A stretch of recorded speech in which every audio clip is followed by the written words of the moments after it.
Mga kabunyog, mga kababayan. Itong si Congressman Leandro Liveste at si Congressman Terry Ridon nagkakainitan. Ngayon ang tanong sa atin, Attorney, sino ba ang matino diyan sa dalawa? Sino bang mahusay at totoong matino sa dalawa na yan? Si Ridon o si Liveste? Ang totoo, wala akong ma-endorso sa dalawa na yan. Okay sana yung ginagawa pareho ng dalawang yan.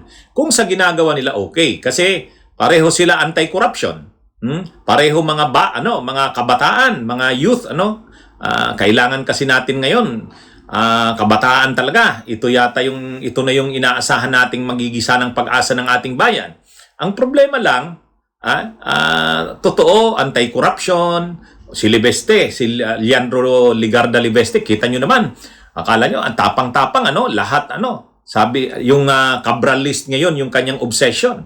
Sabi niya, ilalabas niya daw yung listahan ni yumaong DPWH si Cabral. O nandun daw yung lahat ng mga proponents ng mga insertions. Lahat, kongresista, senador, mga executive officials. Basta't sinabi daw ni DPWH Secretary Vince Dizon na ilabas yun, labas niya daw yun. Talagang, ang ganda ng kanyang advokasya, anti-corruption. Ganon din si Terry Ridon, yung representative ng Bicol Saro Party List. Itong si Terry Ridon, siya rin, anti-corruption din. Kaya lang, sa kanilang pagiging anti-corruption, makikita nyo, mayroon silang mga pinoprotektahan. Mayroong mga pinoprotektahan Halimbawa, si Leandro Liveste, alam naman natin, mas identified na DDS. Identified na DDS pro Duterte, pro Sara. Medyo matino-tino lang kumpara kay Miao, yung congressman ng Dasmariñas, Cavite, si Barsaga. Ayun naman, medyo weirdo naman yun. Weirdo naman. Ito naman, hindi naman to weirdo, pero yung paninindigan niya, anti-corruption siya. Pero pagdating sa Duterte, hindi niya nakikita masyado ang korupsyon ng Duterte. Siya, may ilang pili lang siyang tinatarget sa anti-corruption niya. Ganon din naman itong si Terry Ridon. Kung si Leandro Liveste ay anti-Duterte, ay pro-Duterte, anti-Marcos. Ito namang si Ridon, pro-Romualdez. Sa katunayan, pro-Romualdez, pro-Marcos. Sobra naman ang kapoprotekta sa Kamara. Anti-corruption nga kasi siya pa nga yung head nung TRICOM yung House Committee on Infrastructure. Pero pinoprotektahan niya rin yung mga kongresista, yung mga kaalyado ng administrasyon. Yan din ang problema dito kay Terry Ridon. Pero magagaling sana kasi magagaling mag-English. Pareho ang background, magaling sa education, UPC Ridon. Alam naman natin, galing sa prominenteng pamilya itong si Leandro Ligarda Liveste. Kaya lang, pagdating na nga sa mga paninindigan, ayan na. Itong si Terry Ridon, Bicol Saro. Ang Bicol Saro, kay Villafuerte yan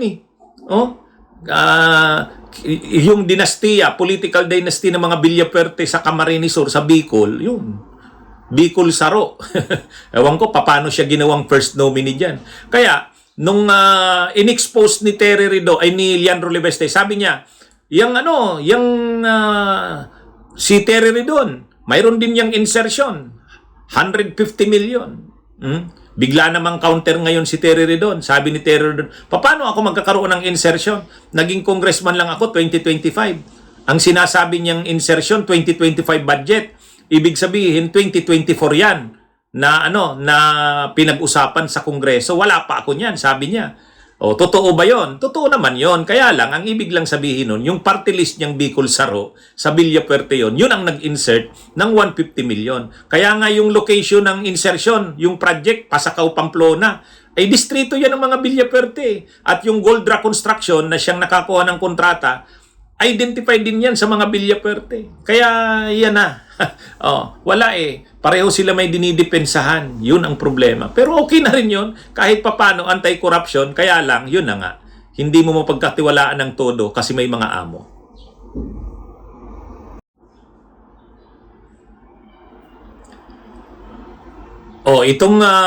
Itong kontrobersya ng Ayon Hotel, Nung una hindi pa malaman kung ano, hindi pa ito napapasok sa kontrobersya, hindi pa nadadamay. Ang alam lang na bago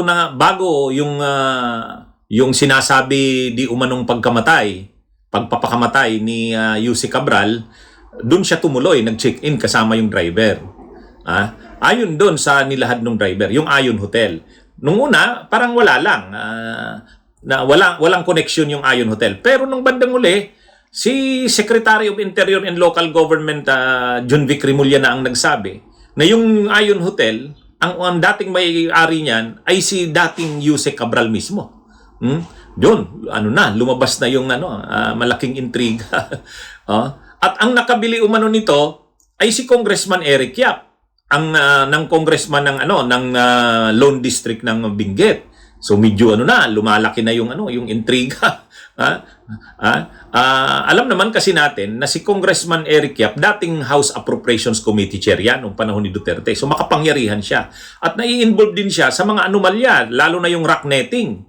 32 billion pesos ba yan? Rock netting na yan. Tapos kahit panahon ni PBBM, marami pa rin kontrata ang pamilya ang construction company ng pamilya ng yung Silver Wolves. Sabi nga ni PBBM mismo, 16 billion mula 2022 to 2025. At panahon ni Duterte at panahon ni Marcos, pareho si Yusek Cabral ang Undersecretary for Planning. Kaya medyo ngayon yung intriga. Kaya lang, naglabas ng statement yung hotel management sa pamamagitan ng legal counsel nito. Hindi daw yan involved directly or indirectly sila Cabral at saka si Eric Yap sa Ayon Hotel. Ay ngayon may lumabas naman, Billionaire News Channel. Ang dating may-ari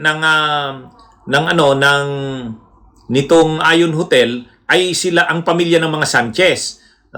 Ang pinakakilala diyan yung si Engineer David Sanchez. Si Engineer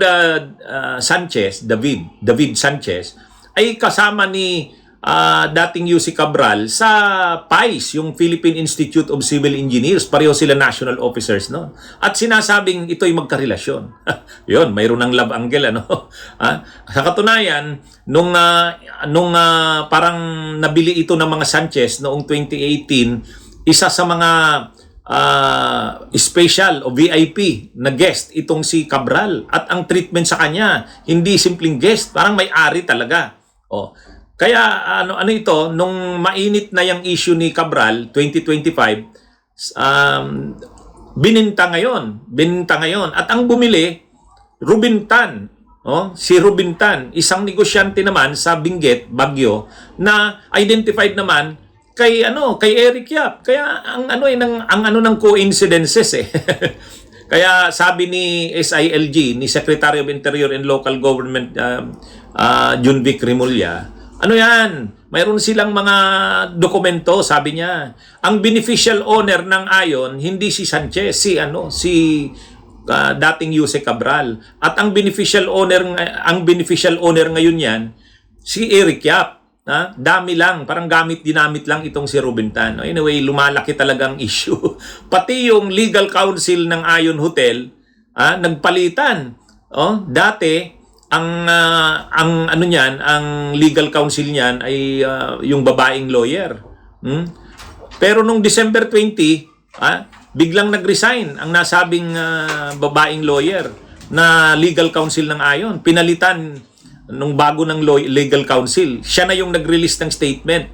Kaya kahit yung pagpapalit ng legal counsel, talagang hindi mo mailalayo sa kontrobersyang ito. Kaya, and then, pag inimbestigahan na yan ng Kamara at ng Ombudsman, lalabas pa niyan ang maraming katotohanan. Kaya matindi talaga. Anyway, abangan natin ang susunod na mga mangyayari. Bunyog, halikan na kasama ka. Bunyog, kapag buklod ay may pag-asa. Luzon, Visayas, Mindanao, isa ang pananaw. Sa bagong Pilipinas ang bunyog isisigaw. Bunyog.